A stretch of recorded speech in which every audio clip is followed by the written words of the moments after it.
where we talk about things that I hear in the locker room or I hear from in the gym, and it's basically based off of people talking about either some type of rehab technique, some type of treatment, or some type of newfound treatment tool. And I basically give my people the 401 on what's going on. So today, we're going to talk about this beauty right here, the foam roller.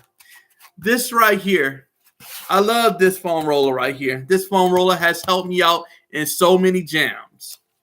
But what's it really doing? Is it really helping, or is it just putting a band-aid on it?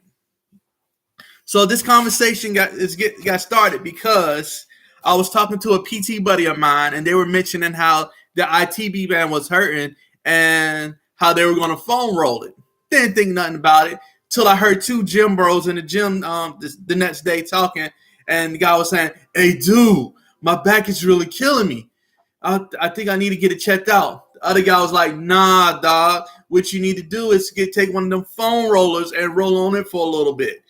Dude, is that really going to help? Yes, son. It helped me out. And then I watched old boy leave, and he's about hunched over.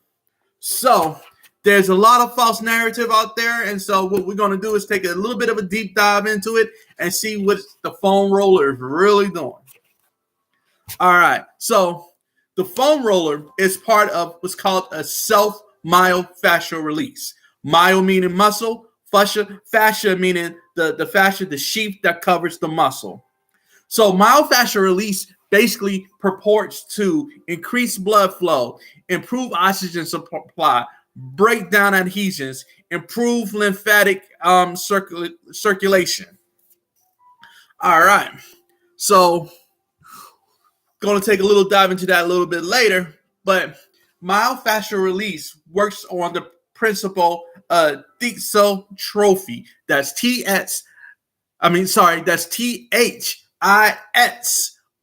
trophy. No, just joking, but yeah, it's thixotrophy. And thixotrophy basically is you're making a viscous material more malleable, more gel, more fluid-like. So for instance, you have a piece of clay and it's kind of not really moving, and so you kind of play with it and so make it a little bit more malleable, make it a little bit more pliable. Or you have like a piece of like the gel ice packs that you have in the freezer. Once you first get them out, it's hard, it doesn't really move, but once you warm it up, start stretching it, playing with it, the stuff, the fluid, the gel inside starts to move a little bit. So that's basically the principle of thixotrophy. Turning a viscous substance into a more pliable substance. So in the body, there's thought that the muscles sometimes get caught up in the sheaths. And once it gets caught up in the sheaths, that fascia, it causes pain and it restricts movement, it restricts blood flow. So if for all us in the 757, pretend this is the Hampton Roads Bridge Tunnel. 12 o'clock in the morning. You're going through the tunnel. Nobody's in the tunnel. You just speed through, in and out, less than 5 minutes. Shoot, can do it in 30 seconds if you're really speeding. So yeah, just go in and out, no problems, one after another. But now let's put a little kink into this. So we have somebody driving that's never been in the bridge tunnel before, never seen the HRBT. And so they're inside the tunnel and they realize, oh my God, I am underwater. So what do? They slam on brakes. So that causes the person behind them to slam on brakes, and the person behind them, and so forth and so on, starts a chain reaction, and now you got the tunnel backed up. So basically, the tunnel is backed up between 7:30 to 9:30 every morning, and then anytime after 2, it's backed up. And so think about thixotrophy and myofascial adhesions as the tunnel getting backed up because that one car slammed on brakes. So the foam roller, like the hands-on myofascial release or the instrument assisted soft tissue mobilization, where you take a bevel piece of titanium and you just rub it on across that sore area, is supposed to break down those adhesions. And some people say you can feel the adhesions, some say you can't. I know in certain people, I do feel spots that don't feel right, and when you press them, they strain. So there's that. So the research is out about it. There's two different trains of thought, two different sides of warning about it. We're not going to worry about that right now. Just know that it's supposed to break down those adhesions.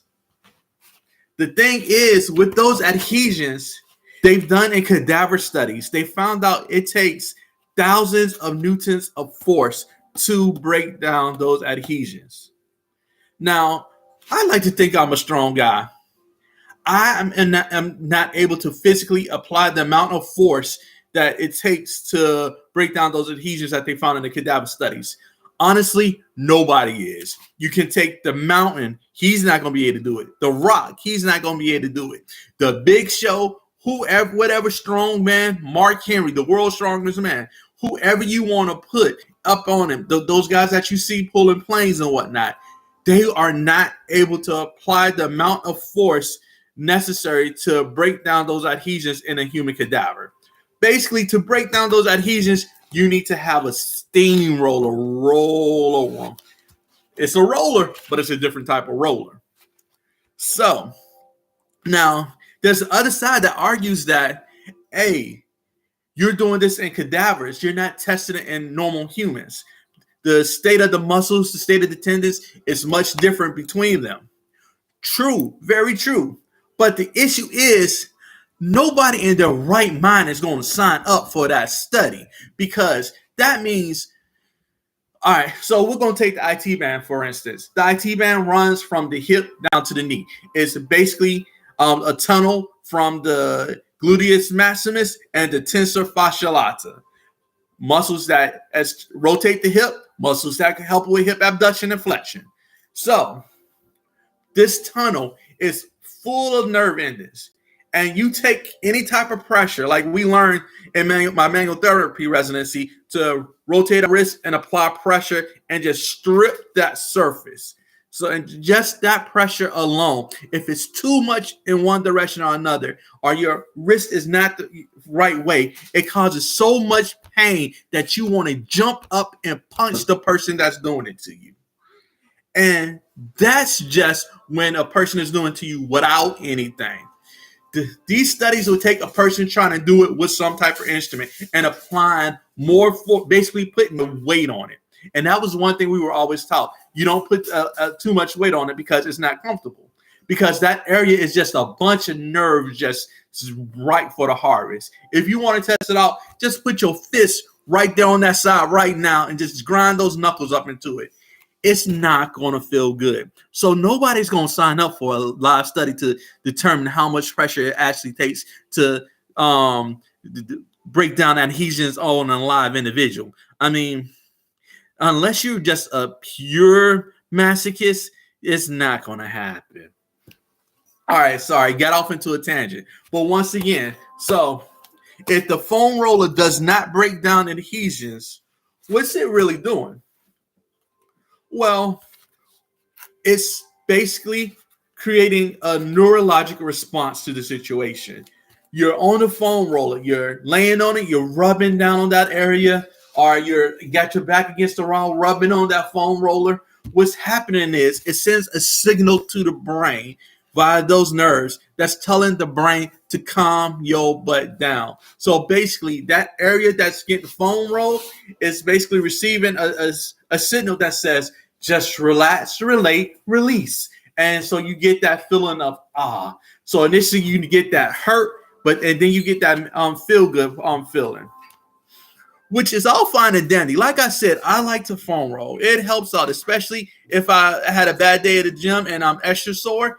Take the foam roller, roll on a little bit, and I get that relaxation feeling. I get that massage type sensation, which is all fine. The thing is, when you got gym bros like the guys that I was listening to telling each other that this bad boy right here is going to cure all the problems. It's going to solve all the ills. It just doesn't happen. This decreases pain, which is great because decreasing pain, allowing for a little bit more mobility, allows you to actually do the work that's going to fix a problem, whether it be improving coordination, strengthening the muscles that are in disuse, improving mobility, overall strength and conditioning, better nutrition, whatever it is that's jacked up on your side of things that's causing those areas to become restricted and tight and painful. A little bit of this can help decrease the pain to allow you to do the things you need to do to get it done. So yeah, in short, it's a great adjunct. It's a useful adjunct that helps things along, helps with the treatment process. But it doesn't necessarily do what it's supposed to do. Going on a little bit back into that. So with the body, there's multiple substances that have thixotrophic properties. For instance, there's semen. We're not going to talk about that too loud because you just saw my daughter in the room. There's cytoplasm, and I hated biology in high school, so we are not going to go into that. There's also ground substance. Now, ground substance is found in elastin and collagen, and it lubricates those materials to allow them to move. So it basically kind of lets everything flow nice and smooth. But it can become rich. At times it can become restricted, and it's not allowed to flow as normally. So once again, the thought about myofascial release is where we're breaking down those adhesions, those restrictions, that blockage in the tunnel to allow for better movement. But once again, we're not sure if that's actually what's going on. What we do know is that we are stimulating the neurology in that area to relax. And that relaxation causes a decrease in pain, which allows us to get in the work we need to get in. So,